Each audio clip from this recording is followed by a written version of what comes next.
नमस्कार मित्रहरू। आज गाडीभित्र यसो विचार गर्दै थिएँ, एउटा सानो विचार आयो। हामीलाई सिक्किम एकीकरण भन्नेहरूलाई सिक्किम एकीकरण भन्ने मुद्दा षड्यन्त्र हो होइन भन्ने खालको कुराहरू भयो। अब अप्रत्यक्ष रूपमा षड्यन्त्र भनेपछि त हामी त गद्दार भयौँ, सिक्किम एकीकरण भन्नेहरू त गद्दार भयौँ नि त होइन। यो गद्दार षड्यन्त्र भन्ने कुराहरू चाहिँ यो शब्दहरू प्रयोग गर्ने भनेको नै त्यो समूहहरूले, त्यो व्यक्तिहरूले हो जसले गोर्खाल्यान्ड मेरो मुद्दा भन्छ। यो गोर्खाल्यान्ड भन्नेहरूले जहिले पनि गोर्खाल्यान्डदेखि बाहिर बस्नेहरूलाई अथवा गोर्खाल्यान्डको अवधारणा भन्दा छुट्टै अवधारणा राख्नेहरूलाई जहिले पनि गद्दार भने क्या, षड्यन्त्रकारीहरू भन्यो। तर अन्त्यमा गद्दारी चाहिँ दार्जिलिङको राजनीतिक इतिहासमा गोर्खाल्यान्ड भन्नेहरूले भन्दा धेरै कसैले पनि गरेको छैन दार्जिलिङलाई। उदाहरण 86मा सिपिआइएमलाई मदन तामाङ जस्ता व्यक्तिहरूलाई, जसले चाहिँ बदमासी नगर, मान्छे नमार, डेमोक्रेटिकली लोकतान्त्रिक प्रणालीमा आऊ, त्यहाँ आएर चाहिँ गोर्खाल्यान्ड भन्नुपर्छ, अलग राज्य माग्नुपर्छ भन्दा मदन तामाङको घर जलाइयो। गद्दार त भन्यो, षड्यन्त्रकारी, सरकारको एजेन्ट भन्यो, यति बिघ्न दोष लगाइयो। तर 88मा तिनीहरूले नै फेरि गद्दारी गरे। त्योभन्दा ठुलो गद्दारी के हुनसक्छ 1200 शहीदलाई।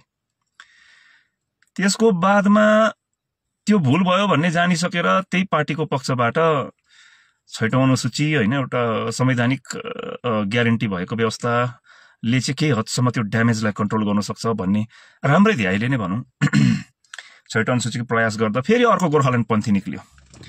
त्यो गोर्खाल्यान्ड पन्थीले फेरि सुभाष घिसिङ लगायत उसका समर्थकहरूलाई गद्दार खेद्दो गर्यो। गद्दार, सरकारको एजेन्ट, दलाल, षड्यन्त्रकारी, दुनियाँ तमाम भन्यो है, तमामै भन्यो जेएनएलएफलाई।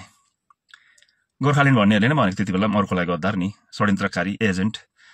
त्यहाँदेखि 2009-10मा मदन तामाङलाई गद्दार भनेर, एजेन्ट भनेर, अरे भाइ सामूहिक नेतृत्वमा हो भन्ने मान्छेहरूलाई अरू विकल्पहरूमा पनि चर्चा गर्नुपर्छ। तिमीहरूसँग विकल्प छैन भने सिक्किमसँग एक हुनु पनि विकल्प हो भन्ने, यो सब चिजहरू राम्रो कुराहरू राख्दा यो गोर्खाल्यान्ड भन्नेहरूले नि गद्दार अरे मदन तामाङ, मारि पनि पठायो, के भएर मर्यो पनि, हत्या पनि भयो। मान्छेहरूलाई गद्दार दुनियाँभरको आरोप लगायो। साला त्यही गोर्खाल्यान्ड भन्नेले 11मा गत्ती छाड्यो। त्योहरू भन्दा ठुलो गद्दारी चाहिँ कसले गर्यो होला र? गोर्खाल्यान्ड भन्नेले गद्दारी गर्यो त्यति बेला पनि। त्यहाँदेखिको 2014मा महेन्द्र पिलामा ज्यू यहाँनिर एउटा योग्य व्यक्ति आफ्नो जाति र माटोको निम्ति कुछ गर्छु भनेर आइसकेपछि त्यही गोर्खाल्यान्ड पन्थीहरूले गोर्खाल्यान्डको नाममा भोट माग्नेहरूले महेन्द्र पिलामा सरलाई भन्नुसम्म भने गद्दार त भने टुरिस्ट भने के भने षड्यन्त्रकारी दुनियाँ भने।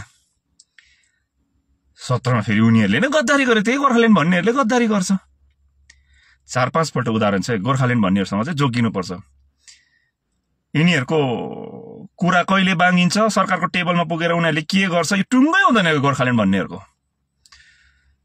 अब 4-5 पल्ट चाहिँ गोर्खाल्यान्ड भन्नेहरूले गद्दारी, महागद्दारी गरिसकेपछि आउने अहिले गोर्खाल्यान्ड भन्दै गरेकोहरूले पछि गर्छ गर्दैन भन्ने कोही ग्यारेन्टी छैन।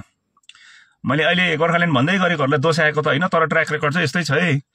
गोर्खाल्यान्ड पन्थीहरूले चाहिँ यसरी जाति डुबाएको छ है। मैले गोर्खाल्यान्ड भन्छु भन्दैमा अरूलाई चाहिँ म जे पनि भन्नु पाउँछु भन्ने लाइसेन्स पाएको भन्ने चाहिँ नसोच्दा हुन्छ है।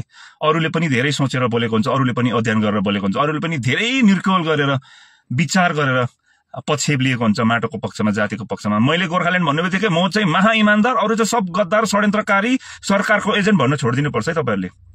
तपाईँहरूले गोर्खाल्यान्डको वकालती गर्नुहुन्छ भने गर्नुहोस्, कसैले पनि रोक्दैन तपाईँहरूलाई। तर अर्कालाई गद्दार भनेर, अर्कालाई षड्यन्त्रकारी भनेर चाहिँ आफू इमान्दार साबित हुन्छु भनेर चाहिँ नसोचेको राम्रो। हामीलाई थाहा छ 4-5 पल्ट यो दार्जिलिङलाई गद्दार गरेको छ भने चाहिँ गोर्खाल्यान्ड भन्नेले नै गरेको छ, अन्यले गरेको छैन। जनता पनि सचेत हुनुपर्छ, गोर्खाल्यान्ड भन्नेहरूसँग नै सचेत हुनुपर्छ। अरूले गद्दारी गर्नै सक्दैन, गद्दारी गर्ने ठाउँमा हुँदैन। अरू गोर्खाल्यान्ड भनेर जनता लाटाले समर्थन गर्छ भने त बेच भाइ होइन। पहिला गदेउला जस्तो लुब्रुक्क हो, त्यसको बादमा जनसमर्थन बटुल्दै गएपछि त्यहाँदेखि साँडो जस्तो भएर निस्किन्छ। मान्छे मार्नु गोर्खाल्यान्ड पन्थीले मार्छ होइन, दुनियाँभरको तमाम तमासा गोर्खाल्यान्ड पन्थीले नै गर्छ, अरूले त त्यसो गरे जस्तो लाग्दैन। त्यही भएर गोर्खाल्यान्ड पन्थी साथीहरूलाई चाहिँ भन्छु, अरूलाई गद्दार भन्नु छोड्नुहोस्, आफू इमान्दार हुनुहोस्। अरूलाई षड्यन्त्रकारी भन्नु छोड्नुहोस्, आफू षड्यन्त्रको हिस्सा नहुनुहोस्, बस भइगयो त्यति भए। र तपाईँहरूको गोर्खाल्यान्ड पन्थीहरूको चाहिँ ट्र्याक रेकर्ड ठिक छैन है दार्जिलिङमा, आफ्नो चिन्ता गर्नुहोस्। यही हो खास कुरा चाहिँ मित्रहरू। दार्जिलिङ जोगिनु पर्ने चाहिँ गोर्खाल्यान्ड पन्थीसँग नै हो वास्तवमा। गोर्खाल्यान्ड पन्थीहरूले धेरैपल्ट चाहिँ आघात पुर्याएको छ अरूले भन्दा चाहिँ। अनि अरूलाई कति सजिलै षड्यन्त्रकारी, सरकारी षड्यन्त्रको हिस्सा, कति सजिलै गद्दार, कति सजिलै दलाल, कति सजिलै एजेन्ट भन्छ नि गोर्खाल्यान्डपन्थीहरूले। आफूहरू चाहिँ पास्टमा नभएको जस्तो नि। साह्रो नमिठो लाग्छ यस्तो कुराहरू भन्नु पर्दा, तर भन्नै पर्ने हुन्छ, के गर्नु। मनमा नलागी भने अब भनिदिए, मनमा लाग्यो भनिदिए। अब मन मानेको थिएन, धेरै मन थामे, तर भनिदिएँ मैले, यथार्थ हो। आफूले जुन विचारधारामा राजनीति गर्दैछ त्यो विचारधारा अनुहारमा टालेर ऐना अगाडि उभिनुपर्छ मित्रहरू है। धन्यवाद।